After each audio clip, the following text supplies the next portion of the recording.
Ooh, is it time for another podcast? Oh, yeah. This is a chat with Ori Weizman. Ori is an amazing person who I just really enjoyed chatting with. He is somebody who just mirrored so much of what I describe in some of the interesting challenges that I found in my own personality and work style, and actually how we turned that challenge into opportunity. So this is an absolute must watch and must listen. Go check out the podcast on iTunes as well and Spotify, and it's all over the place. So thank you to Ori. Ori works with the team at Silk, but more importantly, Ori is just somebody who's got a fantastic human story. And speaking of, fantastic humans that make all this possible, I do have to give a huge thanks, of course, to JR and the team at the Shift Group, who are taking this idea of taking elite professionals in sports and elite sports athletes and turning them to elite professionals in technology sales. This is like super cool. The ultimate in what I just really dig, which is connecting human experience and real drive and anyways, I don't know why I'm doing that. Turning real human drive and perseverance and connectivity to other humans into something fantastic, which can generate both revenue for great companies as well as making those people, be properly rewarded for taking their skill and moving it to the business world. So go check out shiftgroup.io. Super cool. Oh, even though we're watching this on YouTube and I'm kind of depending that they back their stuff up, you should back up your stuff. If you're not doing it already, check out the link below. Head on down to Veeam. Super cool, amazing team, amazing set of platforms and products. And Veeam On is coming up. If you're watching this in real time, or we're close to when it's launching, Veeam On is coming up, and it's going to be in Miami. Wow. How did I not get an invite to that one? But anyways, hey, it's a great time, and go check them out. Hit the links below, and let's get to the good stuff. This is Ori Weizman on the DiscoPosse podcast.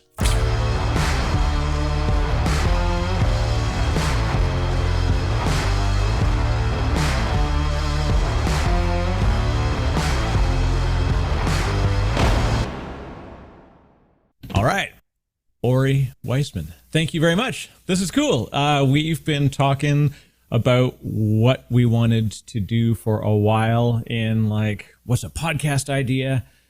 You and I got connected through a good friend and a colleague, Tom Murphy, who's over with you working in your organization. But anyways, I've been lucky enough to spend time talking with you, and the cool thing is now all the people that are watching this get to do the same thing. So, Ori, do me a favor, give a quick introduction, and then we'll get to the good stuff, because we're going to talk about a lot of fun stuff.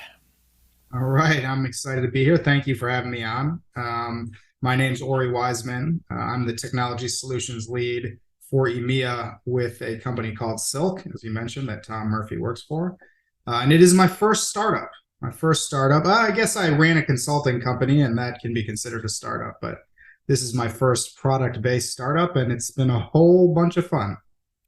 It is an adventure that is indescribable when you're outside of it. It's hard to relate to people what it's like. And I remember the first time I explained to a lot of my high school friends, I went back, just to visit with a bunch of folks I hadn't seen in years. And then somebody asked me oh, you work for one of those the starting up companies, right? And I'm like, yeah, yes, starting up. That's starting great. Up company. Yeah, but it's fun. So if I could describe what you do, that's always the fun part when people say what is tech solutions, what is tech evangelism, What exactly do you do here, as the old Office Space meme goes? Before I tell you, I just want to say my first internship in the professional field, I was in a cubicle, and I just kind of understood that movie on a different level after getting into the workforce and working in a cubicle and seeing everybody with a TPS report cover page on their. So yeah, that I legit actually had a TPS cover sheet hanging in my cubicle, and some people, it's one of those things if you know. That's so funny. And I think it kind of helps answer your question too. The fact that this guy didn't put this cover sheet on and got 6 bosses telling him the same thing, it's like the difference between working for a big corporate behemoth and then working in a startup. And it's a lot of fun though. You know, there's a lot of creative leeway. There's a lot of like there's liberties that you can take, a lot of initiative that you can take, and I feel like for me that's been one of the best things about working for a startup, just the ability to see an opportunity and just take it instead of going through a big hierarchical structure or needing to check with someone on if this is the right thing to be doing at the right time. So if I had to kind of describe it in a short way, I would say there's a lot of pressure. There's definitely a lot of pressure. You got to make things happen, but there's a lot of room to make things happen in your own way. And I really like that aspect of it. Yeah, I described the feeling that I enjoy of it's sort of both the freedom and the responsibility of being in charge of the outcome. Yeah, that's a really good way of putting it, actually. The And freedom and the responsibility, because you are definitely taking responsibility for the outcome. There's no question about that. There's a need to have outcomes, and you want to have proper outcomes too. It's having an outcome doesn't necessarily mean it's the right outcome or it's where you want to be. It doesn't mean that it can't be a step towards something, but there's certainly a lot of that's a good way of putting it, because it's not necessarily pressure that the company is putting on you, even though there is company pressure. It's just you're owning this process. And when you feel like you own a process, you really take on the responsibility of that process, and delivering becomes kind of a personal goal more so than a company goal to certain degrees. There's always shades of gray. yeah, I think the fun part about it is that ability to, sort of steer and maneuver even when you're given some guardrails. There's generally a lot of trust given to you. I've talked with, at this point, literally like hundreds of founders through, podcast and just in the tech community. And I often, the theme that comes out, and you hear it in a bunch of the podcasts too, is that it's a bi-directional trust, right? So you're trusting as a staffer, a newcomer to a startup, you're trusting that they are going somewhere, right? Like you're not taking a job at a place that has 32 years of, organizational experience. They got a bunch of JD Power Awards. They've got, top 100, implant like and that is fantastic. I've done that, enjoyed the heck out of it. But I acted differently in there than most of the other people, which kind of led me to realize that I was either strange or just different in that I didn't fit quite what it was that was there. But then, so that responsibility of like going to a startup, like I'm trusting that they are going somewhere, that there's going to be a place to log into, and not even go to the office anymore, but like you're trusting your email is going to work every day. And these days, like that's not a guarantee. So there is a leap of faith on that side. But then on the other side, as a founder, and now it's weird that I see both sides of it, you are bringing somebody in, especially those early hires, that you're trusting them with the entire message and face of your organization. And like, can I trust, like I'm going to hire Ori and I know how you behave, but then I'm going to send you out into the field and you're going to talk with prospects and customers and say, I even hate, it makes me cringe when I say the word prospect, but you're talking to prospective customers and you're talking to folks in the industry and they say like, hey, what do you folks do? And you're going to say what we do. And it's like, it may sound a little different than the way I describe it, but I trust you. I trust your understanding of what it is that we are doing as a mission, as a thing. So it's a funny thing of like this real sort of trust, like a deep, deep trust that has to happen. And that deep trust also gives you way more freedom. But and like I said, it's also unfortunately a large amount of responsibility that if it doesn't go well, hey, you're gonna have to own it. Yeah, yeah, that's definitely true. And I think so. I've definitely played in more of the corporate world more than I have. I've been at Silk getting close to a year and a half now, and it's been honestly an enlightening experience. I kind of grew up in consulting, so I worked for Capgemini, Deloitte, At one point, I was really a company man with Deloitte and kind of looking at partner every day. That's what I wanted.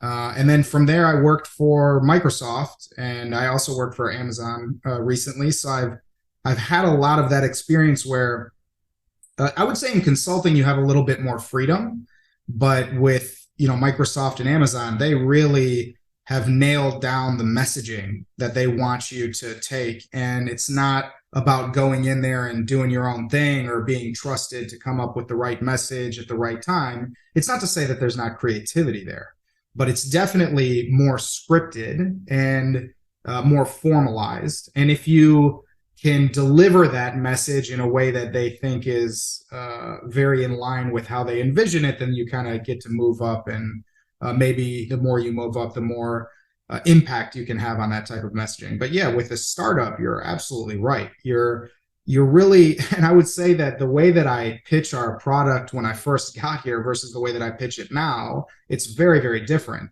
And it evolves. It evolves in a way where we have this greater understanding of our customer. And so we understand their needs more.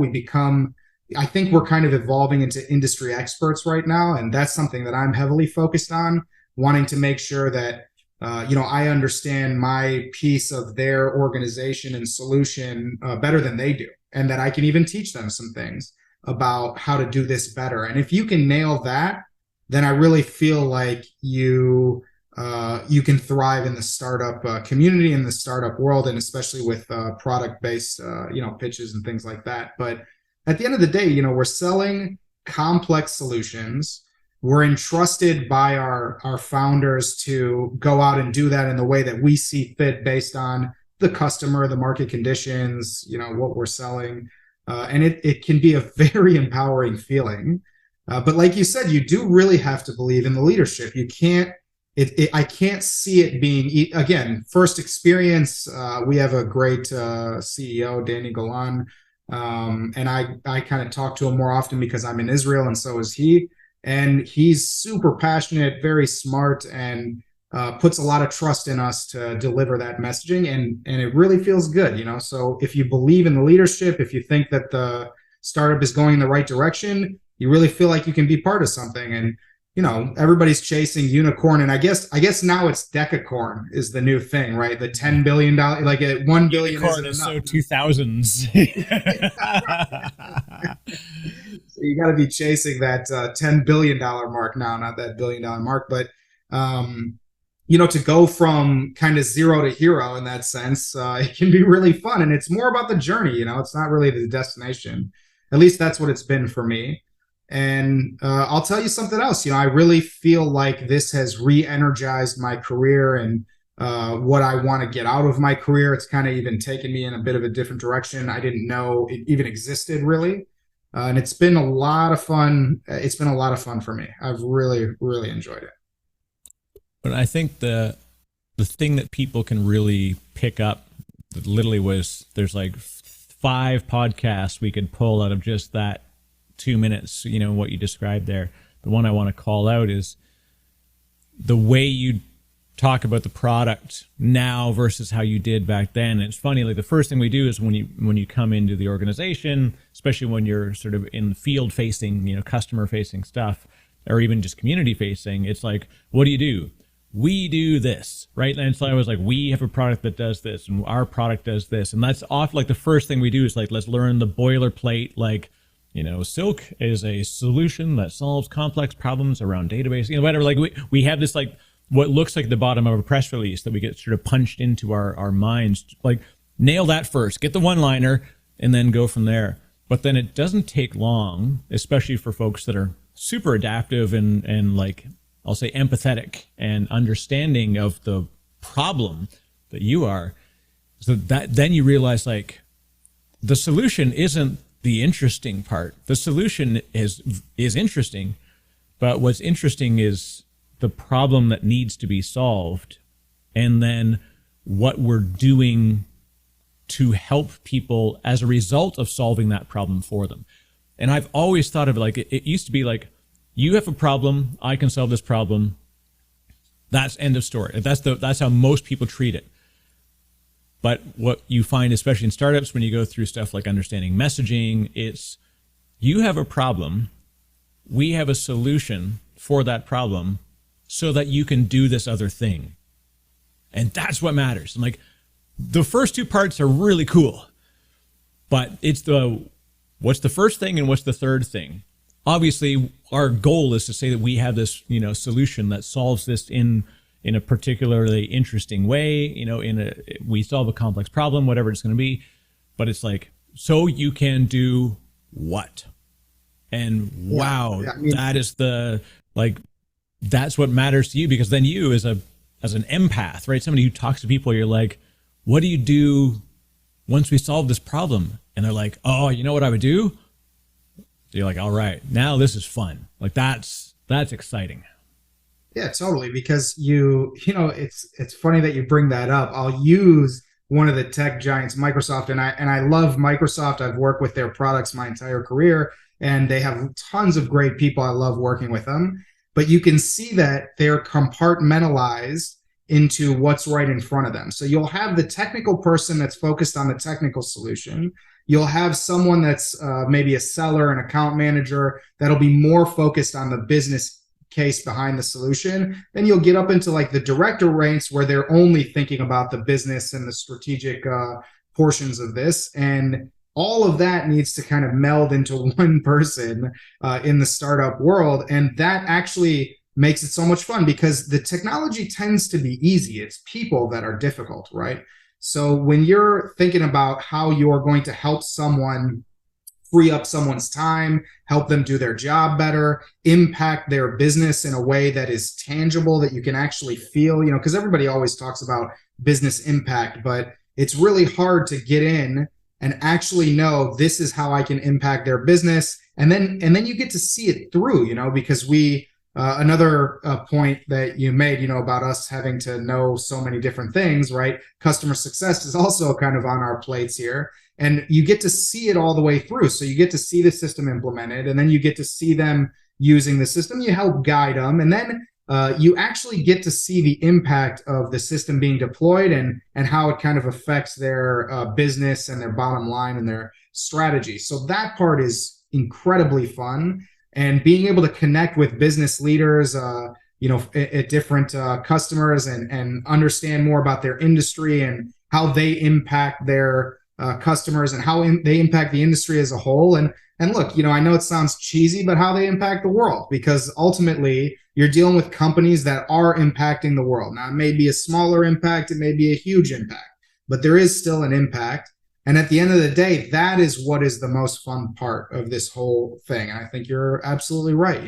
You want to feel like you're doing something to change something to make it better for some people, and that's really, it doesn't matter what industry you're at. It doesn't matter what company. If you feel like you're doing that, I feel like you'll have a lot of gratification in your job. And like, it's not all fun and games, right? It can be very difficult. You can go through growing pains in a startup. You can be very disappointed if you don't close that deal that you really thought you connected with. But when it works, when it all comes together and it makes business sense and it really helps, and you see that it's not just, oh, I sold you a widget. It really, that feeling there's nothing like it. There's really nothing like it. The thing that what really stood out in our first discussion, like I love it when you meet somebody and like you immediately launch into a conversation like you've known them for 20 years. Like that was like, and what stands out even in the way you describe stuff is very much like the integrity of the outcome as well. It's not just the like, here's an outcome where like, I'm going to sell you a thing, or we're going to do a thing together and you're going to get this, and thus I've attached a value to it. But it really is the integrity in the process, or process for depending where you're from in the world, and also the integrity of your role in that. Like you said, customer success.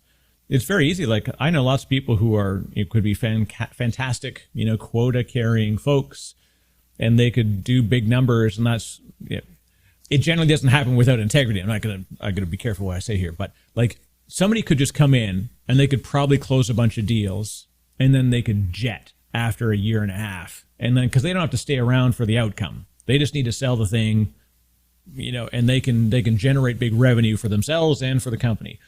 But then what happens after that?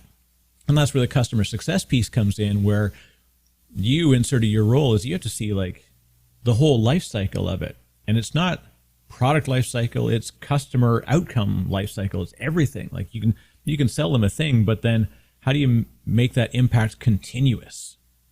And to have that empathy, tie it to your personal integrity. Like you're giving your brand to that company because you're going to go in there, you're going to talk about a solution, you're going to help them do it. And if it doesn't work for a variety of reasons, maybe they don't get corporate adoption, the technical, limits get hit. You are attached to that result. But even if it doesn't go well, you do not carry the negative of that if you do it with integrity. And I can tell you that, like I said, in my first chat with you, or it stood out that you have integrity, and that helps you to be particularly good at what you do.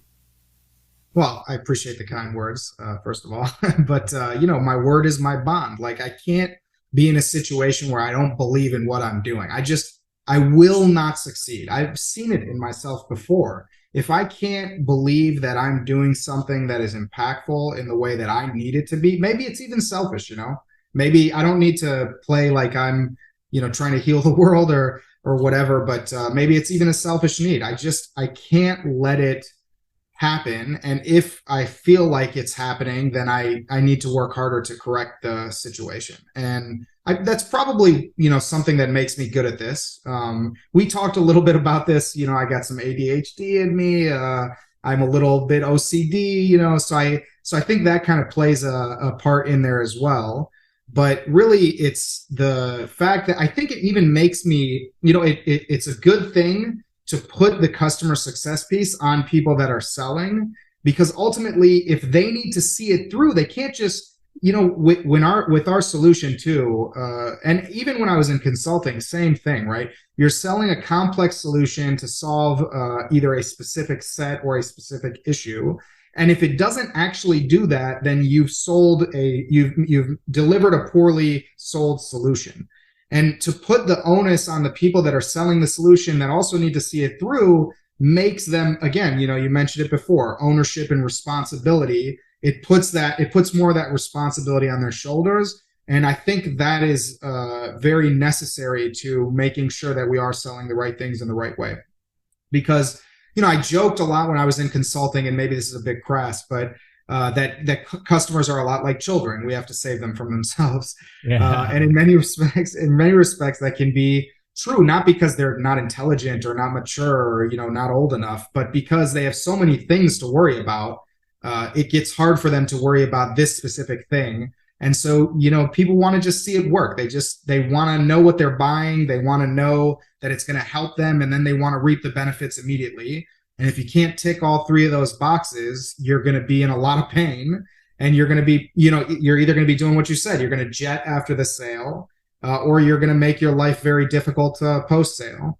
And so I think that is something that in the larger corporate world is deliberately separated. And maybe there's something about that kind of makes the experience worse, to have customer success and the sellers not really be totally integrated together. And in the startup world, at least in my experience, starting up in the startup world, as you put it, it really helps that we have this, it's like there's no blip in the line. We go from one side to the other together, and we need to make it work. And ultimately, you're right. It's your word and your bond. It's your integrity. You don't want to be someone who's immoral and lacks integrity and lacks business ethics, because ultimately I want to help these people. I grow relationships with the people that I sell to, and I like them. They're good people. So I don't want to cause them problems. I don't want them to, lose out or spend nights or weekends, dealing with a mess that was created because someone wanted to meet a quota. So, yeah. In that regard, I think it really, this is the intimacy of the startup world is also something that is really, beneficial. And makes it more worthwhile, I think. That's actually a really good, it's a great description of it. And it's probably why a lot of people have difficulty understanding it. And it's a pretty deep word, right? Intimacy. It has we obviously know there's a straight up life connotation, right? Like, what is it that you're doing is like, you're ultimately letting down your barriers, and you're getting more from your partner, right? Like, you're getting more from the shared experience. And that's difficult to do, because some people get I'm trying to, it is not for everybody, plain and simple. Yeah. Like, and there's this sort of interesting bit of a meme out there. People say like, oh, they talk about your work family, right? And, like we are like a family, especially when you're in a startup. It's very much that sensation of like, we're a small group, we're on an island, or we're on a boat, and that's it. We're the ones we're all rowing together, and hopefully we'll get to either a bigger boat or an island, and then we'll build a community together. And that sort of very community aspect, that very shared responsibility and shared ownership is pretty cool. The difficult thing is separating that from the fact that there are straight up business, fiduciary, corporate responsibilities that are different for the CEO, the CRO, the COO, and a lot of people get stuck in that there will be a time where the CEO has to make a decision that doesn't feel very family-like. Yeah. Because we think of family as like, oh, it's all friendly, it's all good. Like, I know I got some cousins that I've had to help out in ways that I probably wish I didn't have to, but I'm going to do it, right? But in the end, then sometimes you got to make hard decisions, and even with direct family, you've got to. But when we talk about family in the true blood familial sense, we always think of it as like it's good. But then when we talk about the startup, there's tough decisions, and you face them more than you do in your day to day, and then people get stuck and they say, if you think that your family is, if you work at a startup and they describe it as a family, run. And I've seen that so many times. And all I think is like, wow, you've either been exposed to a situation which was truly not a good, like, organizational culture or, a real community within it, or you weren't ready to understand that it's not all rainbows and roses that are going to be part of this deal. Like, we're going to suffer, but we suffer together. And that's the suffering together. You share is also the shared responsibility and shared outcome, but you do it knowing that, hey, we're going to get to the other side of it. And it is intimate. It is really, I love it, but it is tough to be that close to it and not, sort of get deeply involved. Yeah, totally. And you really bring up a point that I really like, is the family versus community.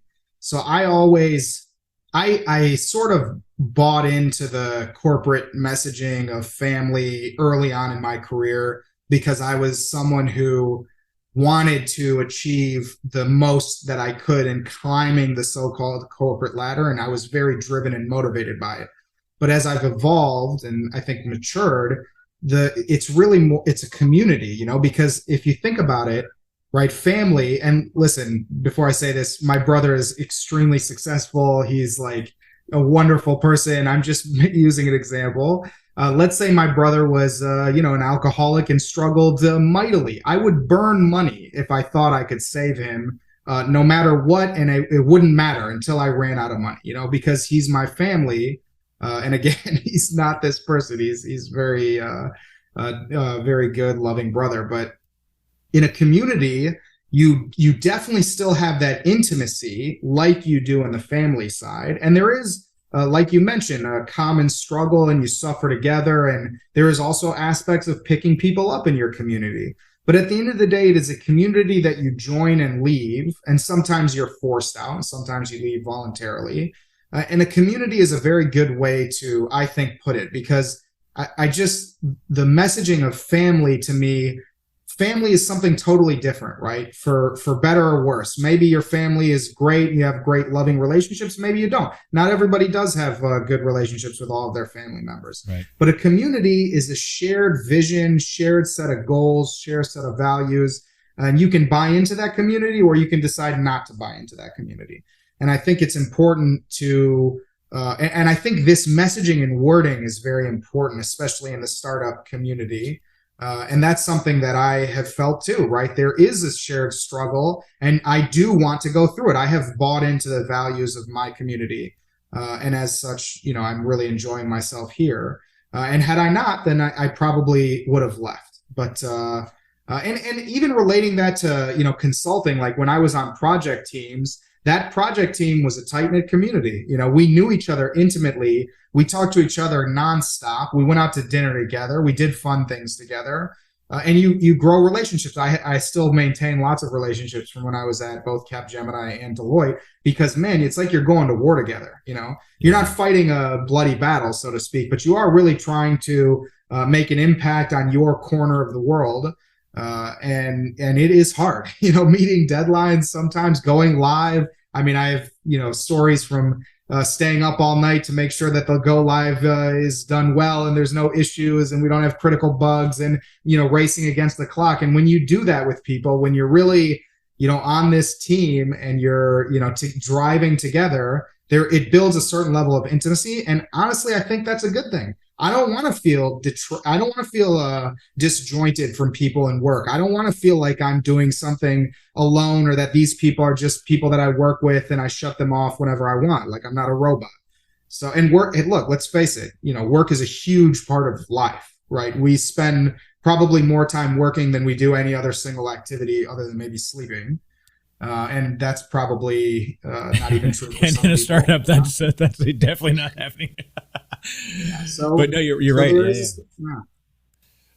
So this is I often think it's sort of a bit of a self-fulfilling prophecy too, that, and again, everybody has their own way in which they interact with a portion of their life, whether it's a family, a direct, human to human relationship, whether it's, a work relationship, whether it's people you meet at the gym, whether it's, people you run with, or people you have a knitting club, whatever it is, whatever interactions you have with that group of people, if you sort of go into it with an automatic distrust, then what you see is, like, if we look for it hard enough, we'll find the negative really easily. And then if we attach that as like the what's likely to happen, you immediately just start building protection mechanisms. You start building shields and walls, and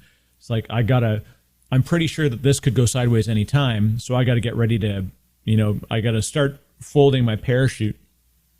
And then at some point, you're spending more time folding the parachute than you are flying the plane. And then you realize, like, oh, this bloody thing's pointing to the ground now. I got to get out of here. See, I told you it was going to fail.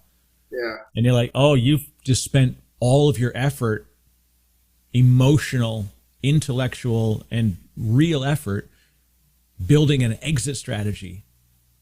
Of course, that's where you're heading, like that, because you've kind of predefined the outcome, and it's tough. Like, and some people can't realize that they're experiencing it. It's like, how do you open that opportunity up to, like, it doesn't have to be difficult. It's going to be difficult, but that's not all the time. And if it is all the time, well, we got a different challenge. But yeah, totally. And I think it even just comes back to what you're saying about ownership and responsibility because of the trust.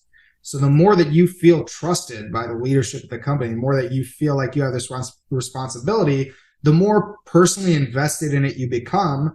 And that's, I think, at least, again, I can't speak for everybody, but for me, when I feel personally invested in something, man, I want it to work out. I want to do the best that I can. It's hyper interesting. I'm buying in, and I want to push myself to get there.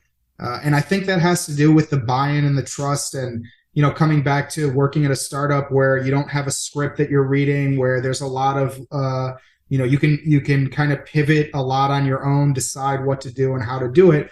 When that works, when there's that level of trust, and when you feel empowered like that, I think you can you can hyper focus on the goal even through thick and thin, so to speak. Because you're right, if you feel, if you're in that dark place, right, where you're starting to maybe move away from the community, you're not believing in the community goals, you start focusing on how do I get out of here, it's going to poison everything that you do, because you're going to be so worried about it. The fear will come creep into everything that you do, and you can put huge amounts of stress on yourself. And I think there's like a good stress and a bad stress. I mean, maybe not stress, but a good pressure and a bad pressure, right? Right. Pressure to win is good. Pressure to not lose is not so good. So there is different ways to view things. And I do think we have a fair amount of control around that, like you said. Now, you mentioned too, right? Sometimes you're just in a bad situation. Sometimes there are things that are out of your control. But for the most part, for people in positions like we are working in the tech industry, I'm in Israel, startup nation, right? So being able to be part of that community, I think there is a great deal of ability for me to kind of frame my reality, as you put it. And if I frame my reality poorly, then I'm gonna have bad days, and a lot of them, not because of anybody else, but because of myself. But if I frame my reality in a way that I believe that I can succeed, I believe in this team, I've bought into this community, then together as a community, it's our success, right? Together as a community, it's our loss, right? So if we're successful together. If we're not successful, we're not successful together. We reassess and we make another run at it. And I've definitely felt like cycles like that even here. I've only been here a year and a half, but at the same time, I've been here a year and a half. So you definitely kind of feel those cycles, and there's certainly disappointment, but there is lots of gratification. And like I said before, when it all kind of hits the way that you want it to, there's nothing like that feeling, and everybody gets a share of it. It's not centered around one person. It's our founder has this phrase that he likes to say. I won't say the full thing, but it's "let's go," and sometimes there's a middle word in there. But it's really like when we, and I've kind of adopted it a little bit too. Like I say it even when he's not there, and it just feels like it's for us. It doesn't feel like it's someone being like, do this, get it done. It feels like, yes, we're a team, let's get it done. And that's one of the things that is just hugely gratifying of being in this space. And I think we talked about this a little bit, kind of the first time that we met, when I was saying I kind of felt a little lost in my career. I kind of had some years where I wasn't really sure what I wanted to do. I think since I left consulting and this partner carrot kind of left my world, I wasn't totally sure what I wanted to do. And now that I've gotten here, and then I've been a part of this community, and I've experienced these types of ups and downs, because it's a package deal. The ups come with the downs. I wouldn't have it any other way. It's been invigorating, and I feel like I've breathed a huge amount of life back into a career that at one point I wasn't sure what my long-term goals were, and now I feel like I'm in line with that, and I feel like I'm supported with these goals here. And then I'm driving towards them, and it's very new and exciting. And talking to you on this podcast is even a example of one of these goals, right? Like I want to make content. I want to participate in this type of community, in the podcast community, in the blog community. And I like presenting and interacting with people, and so this is kind of part of me realizing what I want to kind of do in life and going after it. And it feels good. Yeah, I think the framing is really important, and people often lose sight of that. There's a lot of good, there's really legitimate psychology in the idea of like framing, right? And how you describe something, and not just how you talk, how you say the words, but ultimately really how do you feel about that. And it's interesting, like when I think of the way I would always describe it is like, yeah, as a team, we succeed. And if it doesn't go well, what could I have done better in order to induce a better outcome for the rest of this team? And I really I've always held that thing which is it's painful sometimes because I would take way too much on, and it's I'm 50 years old now. It's not gonna change. I've just broadly accepted that I'm gonna eat it, internally. It's like I worked with a guy one time, and he's like, "Hey, someone said, hey, I'm gonna be, I'm my own worst critic," and the guy beside him goes, "Not as long as I work here." And I thought, like, but truly, I am like my own worst critic, and folks like you and Tom and a lot of really, it's a narrow field of people I know that I immediately know, like, yeah, I trust that you care about the outcome so much that you're going to internalize it way more. And this is the classic thing, right? So it's sort of my hipster, version of it, because it's a mason jar or a ball jar, as they have in the United States. But like, how do you describe this, right? And I know a lot of people, they're like, is it half full or half empty? That's always the old classic thing, right? Is the glass half full or half empty? But really, that's just like, are you happy, or do you lean happy, or do you lean negative? Okay, that's fine. But the problem we've got is the farther edges of it, which is, I know a lot of people who say, is it half full or half empty? And they would say, there's no possible way it's ever going to be full. It's not possible to be full. It can't be full. And because of that, there's no fulfillment. And like, they immediately are like that thing of launching towards negativity. And it's like, it's tough because you grab onto that and they see it in everything. And they don't necessarily know how much that's pulling their energy, their everything towards negative framing constantly. And it's tough. And it's hard to like get them to be able to see that there could be another way to view it and frame it.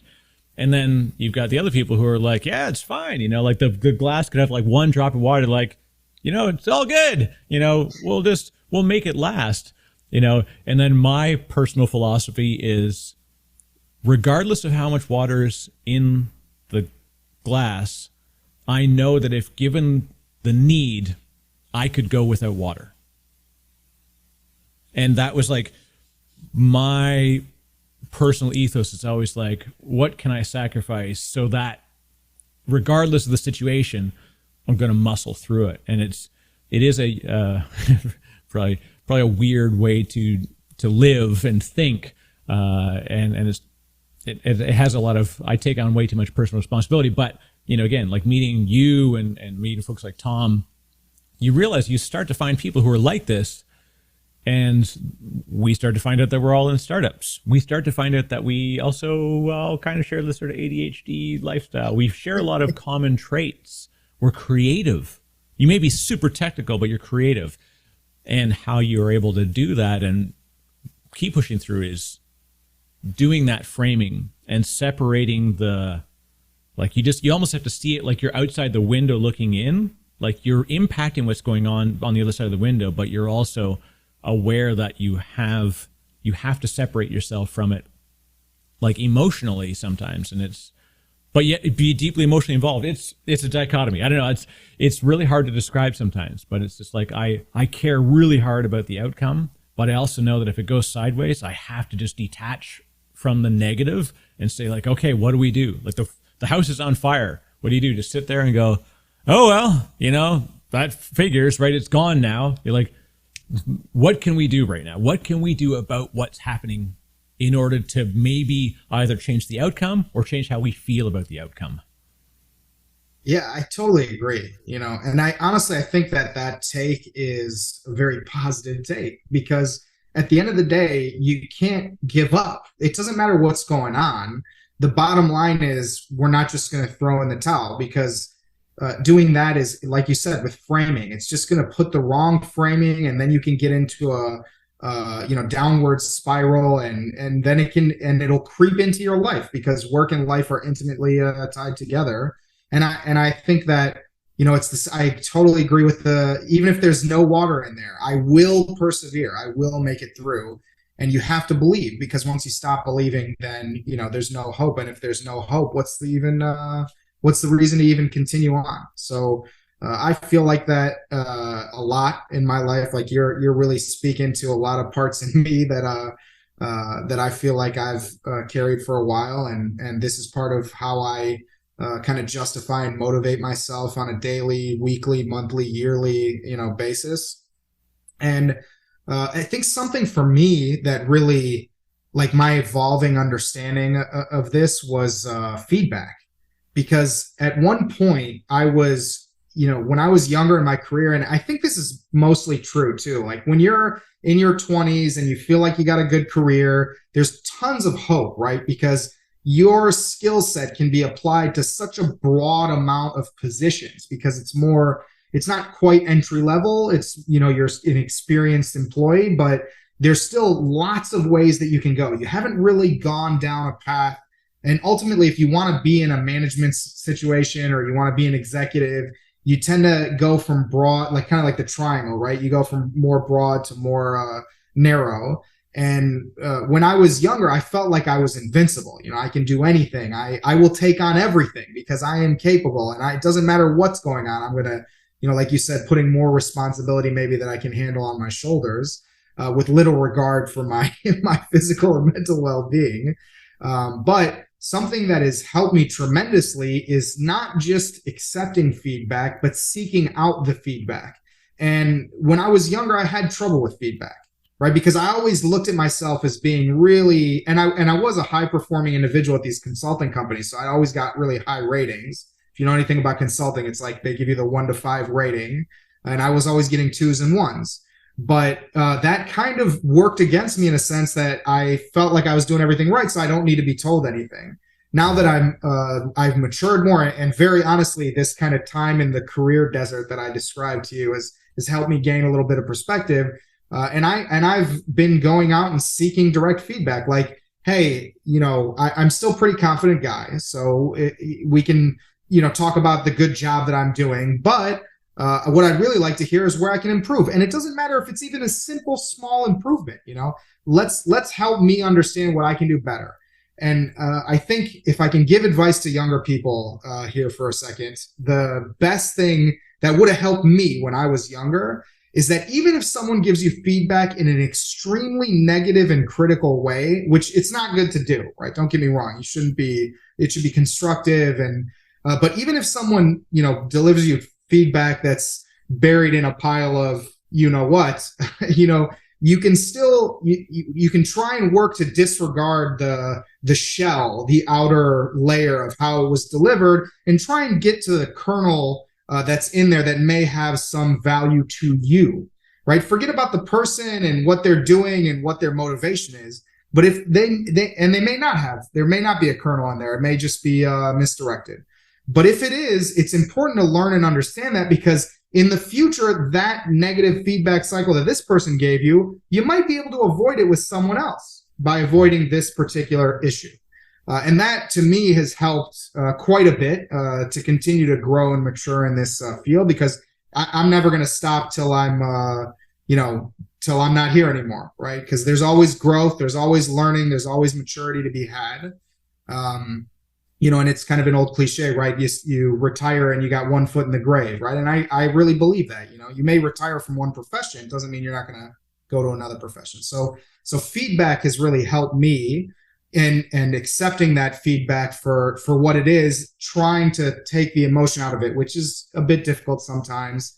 And I admittedly am a very, I wear my heart on my sleeve, and you can probably see that a bit too. So when I remembered the early days, like that was I said, I'm an older fella now, so I got a bit of a different outlook on it because I've lived through a lot of these experiences and watching, sort of work challenges and, having, like a marriage breakdown, having to deal with, interesting, family situations and life situations, like health stuff. Like once you're on the other side of them, like you get a bit of a different outlook. But what was interesting, like those first things when I was 20, 22, and you'd get that feedback and they're like, you really need to work on this. And your response internally, hopefully only internally, well, I was pretty good at internalizing it, was the response begins with look, comma. Like that's when anything you're about to say, whether it's an email, a tweet, an in-person response, when it begins with look, like you are on tilt. you are not thinking about like the situation. And so what I got better at over time was like, okay, I hear what you're saying and I understand it, and what can I do better, like how, but I would internalize most of it first. I would sort of take it first. You're fighting it, then you sort of internalize it, and then I got better at internalizing it and then asking for help to deal with it. And then what I've gotten to now further along in my career is just broadly and boldly accepting that I can't do anything about this particular thing. So what am I going to do to work around it, to accommodate it? I used to, every year, when I was like 20, I was working at a financial services company, did desktop support. And I was always questioning, it's supposed to be that way. Like I never would accept that. And it drove people kind of nutty because they're like, how do you not just like see the rules? I'm like, oh, I see all the rules. I know all of the rules. And I know that they were set for the wrong reasons. And so we've got to test those boundaries, continuously test those boundaries. And then I would, and then people would be like, I don't understand why you keep getting raises and new promotions and you change jobs and you're changing departments and you're going outside the department. You're talking to the network team. You're in desktop support. I'm like, well, next thing you know, I'm on a network project. And they're like, how did you get there? You're a desktop person. I'm like, you've been asking me for 2 months why I'm talking to the network people. And then you ask me, how did I get a gig on this network team? And it's like, how can you not see that? And then they would see, they're just like looking for the limitations and finding out how to embrace limitations. I'm like trying to get past them. But then said every year it would be time for like, hey, you're an analyst. Then I was a senior analyst, and I was super proud. I was the youngest senior systems analyst in the company. That it like broke the barrier.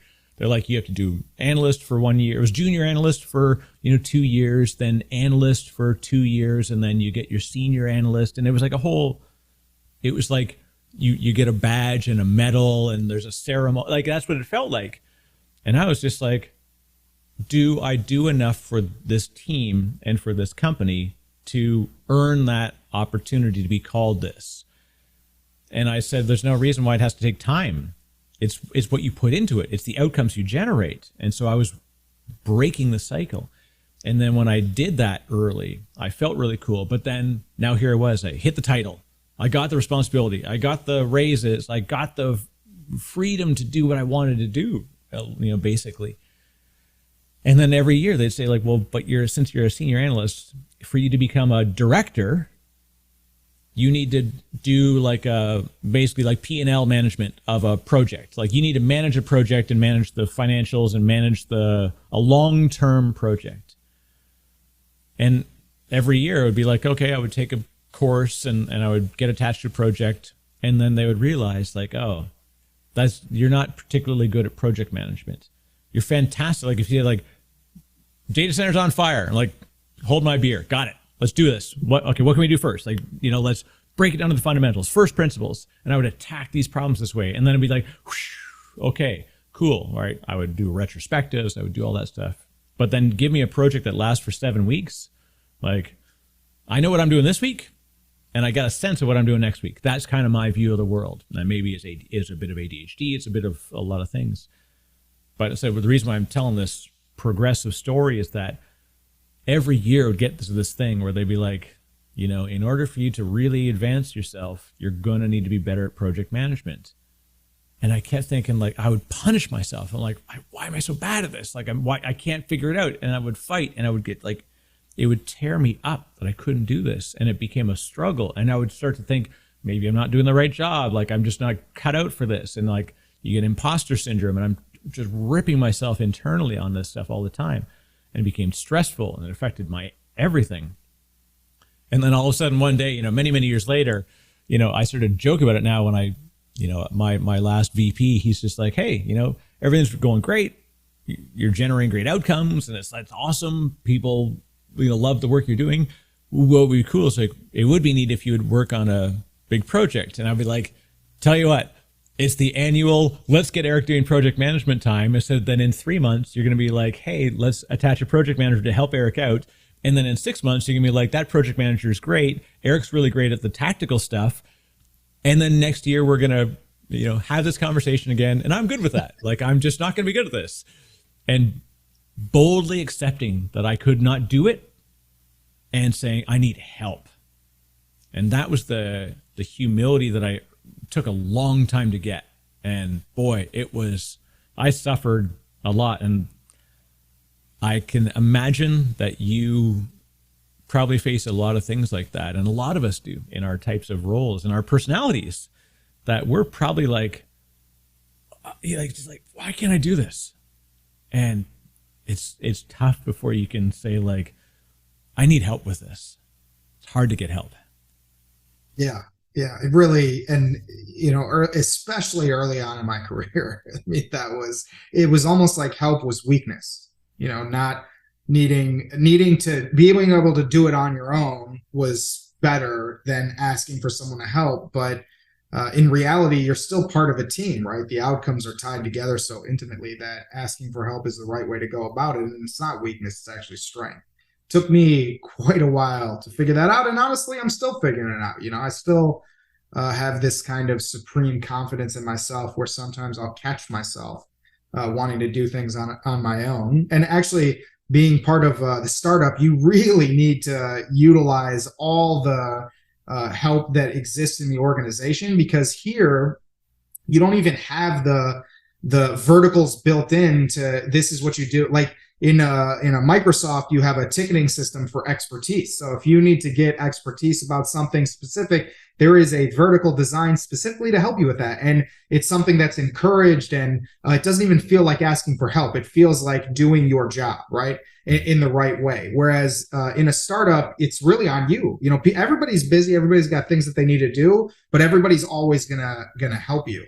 And it is hard because you really want to feel like you can do everything. You really want to feel like you are capable of getting through this problem, whatever it might be. And it's funny you mentioned project management, because that speaks to me a bunch too. I was at the consulting companies always, because getting to project manager, managing the big project, managing the P&L of the project, that's how you get into the upper echelons of the consulting firms.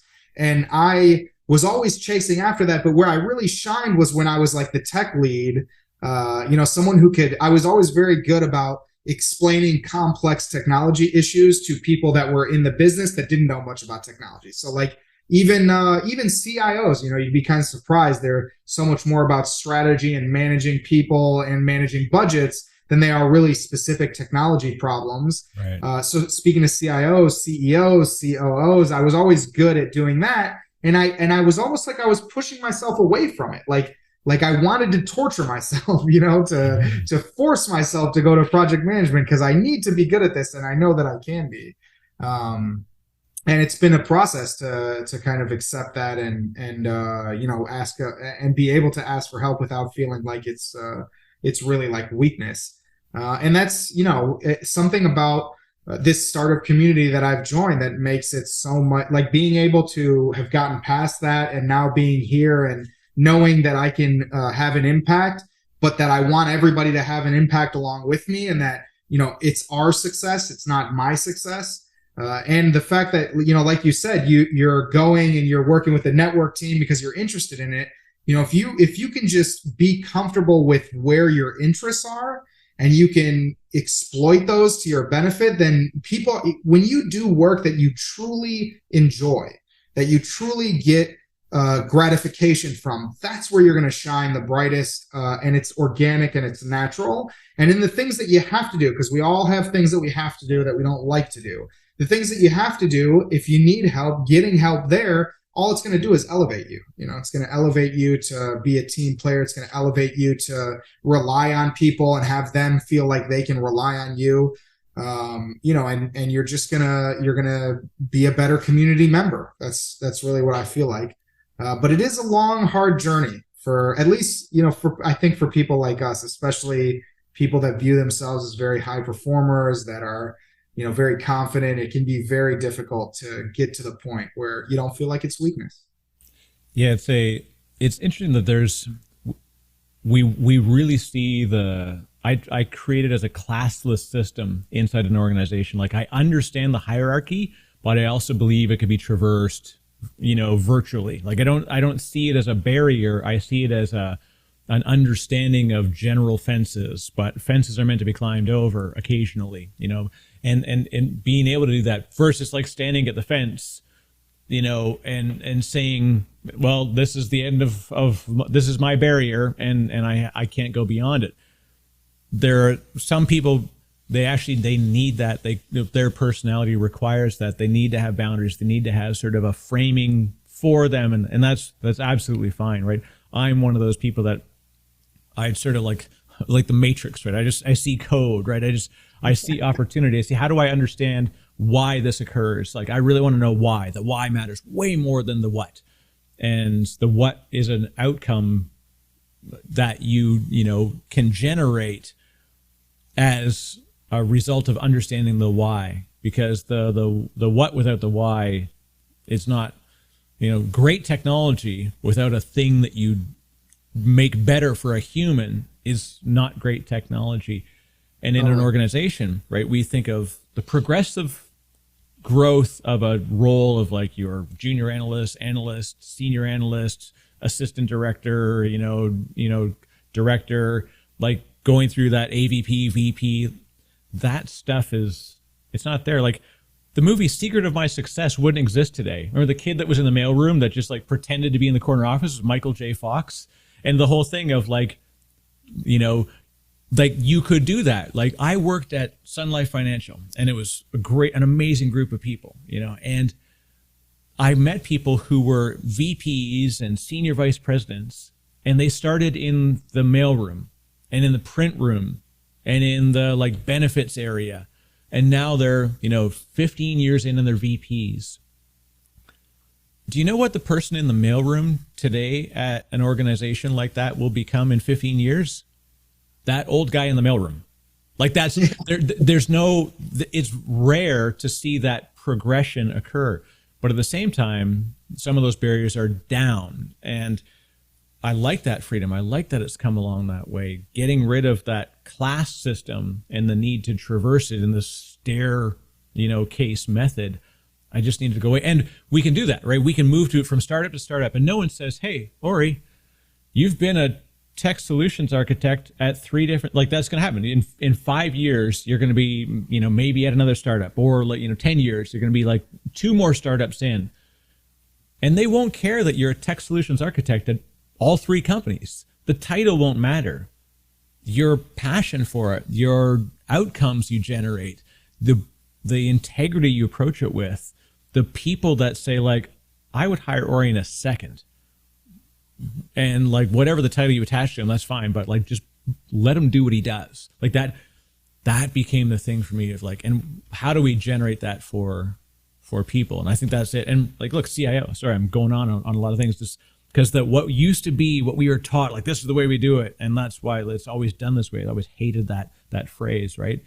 CIO, back when I was working at Sun Life, they used to call it career is over. That's what CIO stood for. That's great. It was like special projects. When you were on special projects, that meant they're like, he's 2 years from making his numbers, or she's almost close to retirement. Let's put them on special projects for a couple of years, and then they'll just like ride it out until they get their 35 number, right? It's not the same anymore. Like, so why do we still attach the hierarchies? Like, I'm a breaker of hierarchies.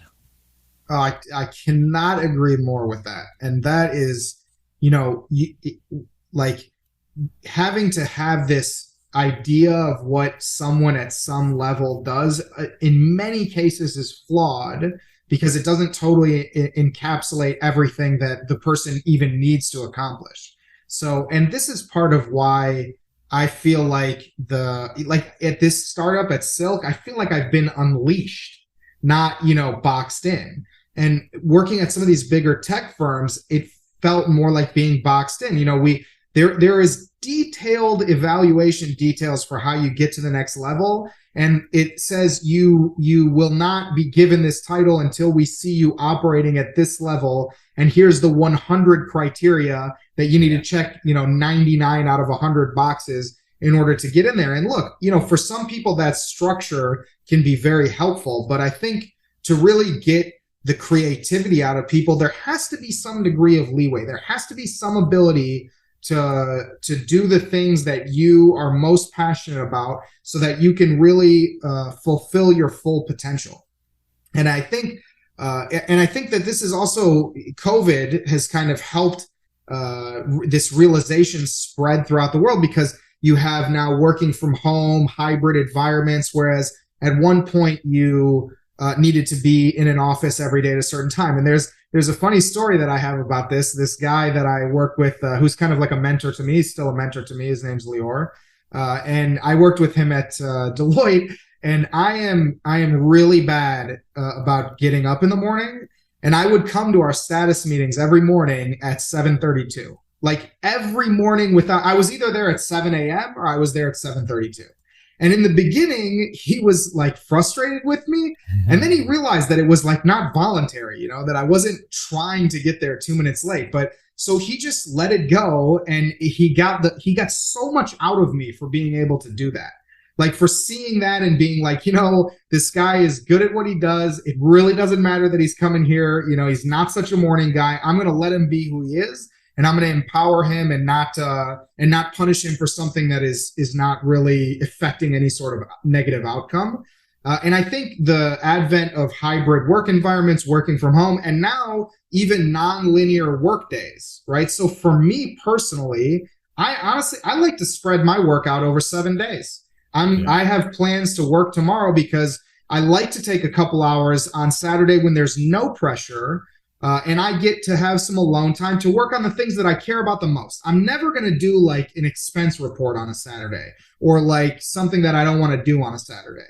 But I will do something that I really, really enjoy that maybe is a little bit outside of the box of my realm of responsibility, but can help the firm and can help me and can help my team.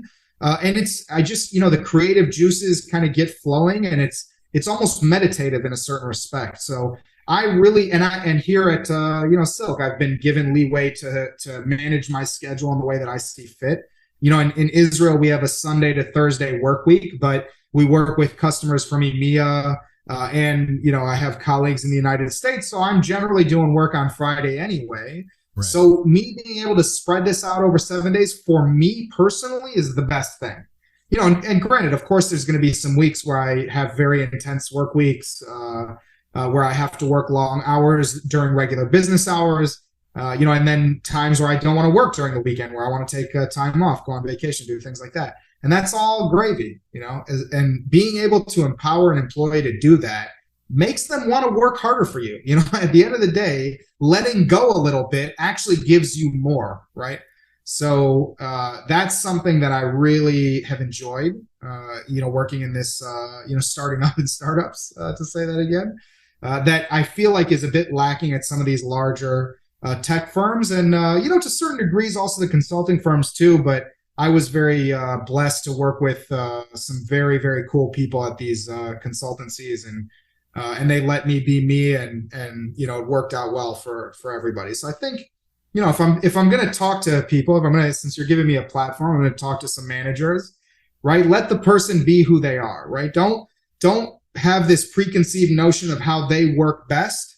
Find out how they work best kind of organically, and then encourage that, because at the end of the day, you just want the outcome, right? You don't need the 9 to 5 if you get the outcome. So the 9 to 5 is really irrelevant. And I think COVID, for all the, bad things that came with COVID, here's a bit of a silver lining that it has woken up a lot of the world, especially in tech, to understand that nonlinear work days, working from home is not only acceptable, but gets more productivity out of your workforce. Right. Yeah. And one thing I try to tell people, especially in like the same respect that mentor gave to you of like, hey, it's 7:32. It's kind of his thing, but don't worry.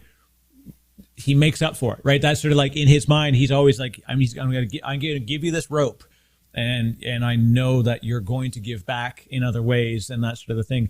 And the hard thing that I had early on in my career and even in life was understanding that I shouldn't force that self, drive onto other people as well.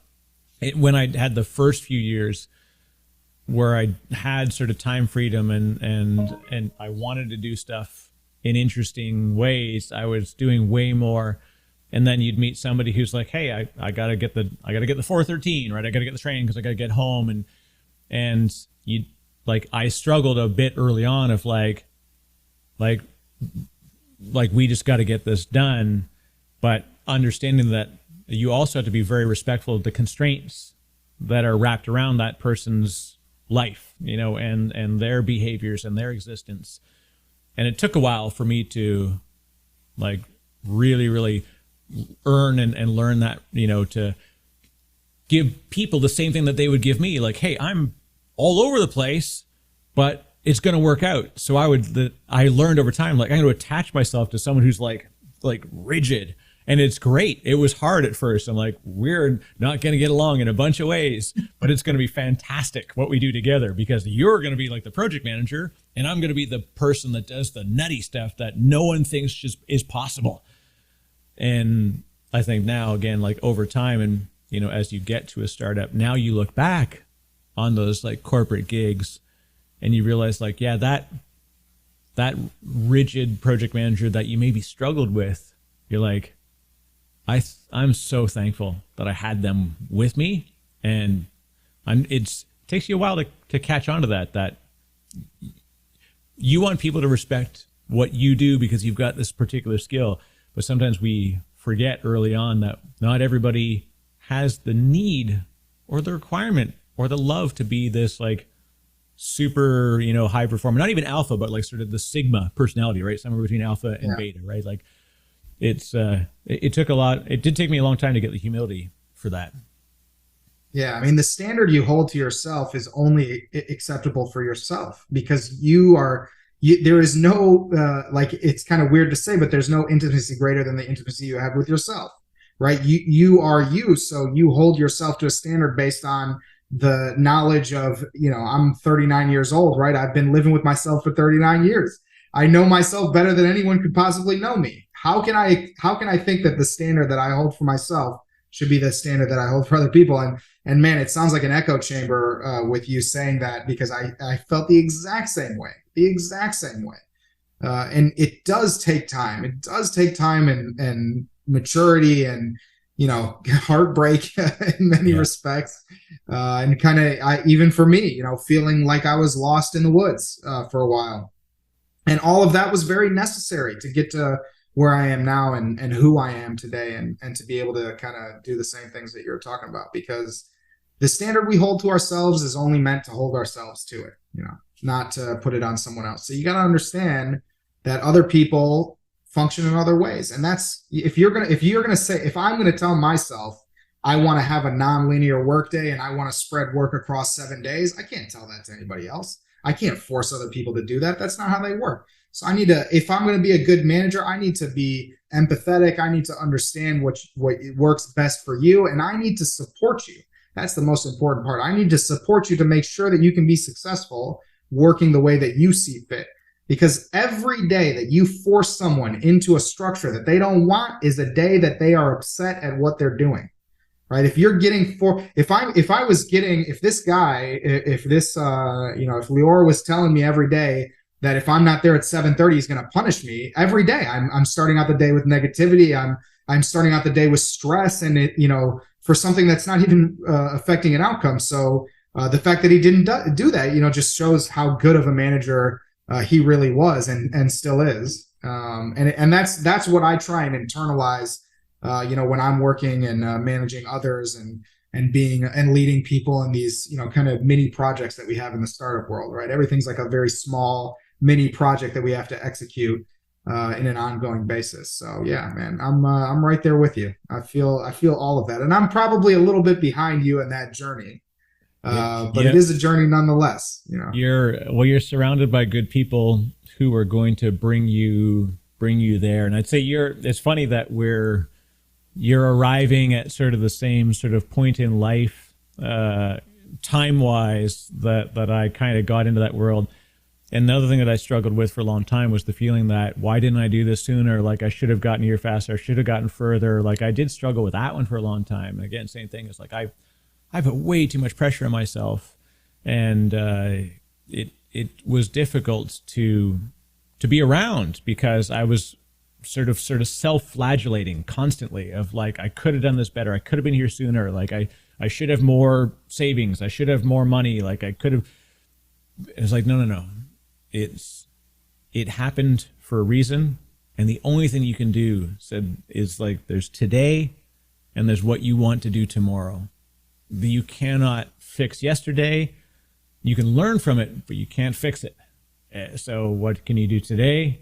And what do you want to do tomorrow? And that's kind of the only 2 days that have to matter. You can sort of treat life like an Etch-a-Sketch, which is great when you've got ADHD, because everything is like the guy from Memento, where you like, I got a pretty short window of memory, but like the ability to be quick, adaptive is great. It's challenging. There's certainly a lot of difficult things that come along with it that you have to compensate for, but embrace that. And then over time, it's like you realize, like, yeah, it happened for a reason. Even the good, even the bad stuff. It's just what you do with it, what you learn from it, and what you carry as a lesson into the next thing. That's what will tell you about how you grow as a person. Yeah, definitely. And I'll be honest with you, I kind of struggle with that even today. Getting to here where, as I mentioned, I feel like it's breathed air into my career. I catch myself, and I do try, at least now I'm trying to combat that internally, but I catch myself saying, I've been in Israel for 7 years. Why is this the first time I'm working with a startup? Why didn't I think about doing this? But like you said, you can't fix yesterday. And actually, it took all of what happened yesterday for me to get to this point here, where now it's like I'm growing in a whole different direction. And Tom Murphy, he's such a perfect example of someone who sees this in me and encourages and empowers it. And I love it, man. I love it. So when I catch myself thinking, why didn't I do this? My wife will say this to people too. Like I harp on that stuff way too much. But I'll try and kind of redirect that energy into tomorrow. Well, that's what happened, but we're still on the right path. This is the right path. And the entire path, you're just never going to go through life. It's not like even the stock market crashes, it's just not always going to be up, and those crashes, in life, so to speak, are actually some of the most important lessons that you can learn. And that's where the real growth and learning comes, with pain in some instances. Yeah. Going through something that is difficult to figure out what the next piece of this puzzle is, because that's what it is. The life, this career, what I'm doing in tech, what I want to do with myself. It's a puzzle, and every day I'm trying to put another piece down on the puzzle to get a clear view. And sometimes that puzzle completely changes, and sometimes I get to work on it for a large period of time. And right now, I feel like I'm putting pieces of the puzzle together, and I'm getting to see a bigger picture, and it's awesome. It really is awesome. Well, it was fun. I'll say you deserve it, but I'll say you earned it. This is one thing I learned as a lesson. A friend of mine, she says, I said something like, "You deserve this," and she's like, I hate that phrase, because deserve seems like it was an implied outcome. So I'll say it properly. I'm learning my words. I'm 50 years old and I'm learning new words, or the meaning of words. And so yeah, you earned the opportunity by taking responsibility, both positive and negative. And what's ahead for you is going to be fantastic. And it would be a blessing to be on a team with you, Ori. It's a blessing to have you in even the little time that we've spent together. It's been pretty impactful. And I can tell you that working beside Tom, I was lucky enough to do that for a bunch of years. And he had a meaningful impact on my life inside and outside of the office. So it's we will find more of Ori's and Tom's in the world, and they're rare treats. And Eric's. Well, I hope that I can be that for somebody. And also, there's a great book that I recommend. In fact, it's part of my welcome package for people at my team right now. Like, now it's weird being a founder. the first thing I do is I give them a little welcome, bundle, and it includes the book Legacy. It's by James Kerr. It's about the New Zealand All Blacks, and I had my CMO at the time, right when Tom was joined the firm when I was at Turbo, and she came in literally with like 25 copies of the book, and she's just like, "Here you go, read it. It's yours." And it stood out of like, this is why we're here. Sweep the sheds, certain things we do, and you see it in how Tom, manages his people interactions and his work interactions, and what you are doing and what you will do in the future is like that book is pretty darn cool to me. And it's not for everybody. So I always tell people, like, if this doesn't make you think real deep and say, like, get inspired by it, you should, maybe this isn't, let's figure out if this is the right, how we can make it work for you. Right. But in what we do with no defined outcome and no defined role boundaries, just knowing that you will do what needs to get done. And then on the other side of it will be reward. We don't know what it is, but I just treat every day as like, I'm going to do what needs to be done, and it's going to be uncomfortable, but there will be moments of clarity. There will be moments of reward. Like you said, I'm going to work extra hard on a Saturday, or I'm going to stay up late because of the trade-off. The equilibrium comes from like, because I'm going to take off on Friday and I'm going to go hiking. I know that trade-off can occur, and we create that opportunity. So you're going to create great things, I can tell. I appreciate that, and I will definitely check that book out too. Yeah, so that's this is great. I could go all day. We could talk a lot. There's actually a bunch of stuff I wanted to get to, and it's like, but that's the beauty part about this. I only wish that I had the time to steal more of your time. So that just means we're coming back to talk about other things, and it's really cool. Ori, thank you very much. And for folks that do want to get a hold of you and maybe chat or learn more about what you and the team are doing, what's the best way to get a hold of you? So it's LinkedIn for sure. It's just Ori Weizman. That's my kind of handle and the URL for the common LinkedIn URL. But definitely love connecting with people on there. Shoot me a message. Happy to talk about anything and everything. And thank you again for having me on this podcast. And I look forward to part two. That's the fun part, is that we know there's always an opportunity to keep going into other things, and sometimes it's even topical too. It's just like, hey, a thing may occur, and especially in startup land, we'll have there's so much we could talk about. So anyways, it's been an absolute pleasure. And again, for folks, shout out to Silk. You guys are doing some fantastic stuff as well as a team, and as a platform. Is pretty wicked cool, as the Boston folks would say. And it's wicked smart, as as Tom and the Bostonites would say. So and shout out to Tom Murphy. You're a fantastic effing individual, and I thank the maker that I get people like you and Tom in my life. So with that, let's go do great things. It's Friday. Let's get back to that stuff. So Ori, thank you very much. Thank you.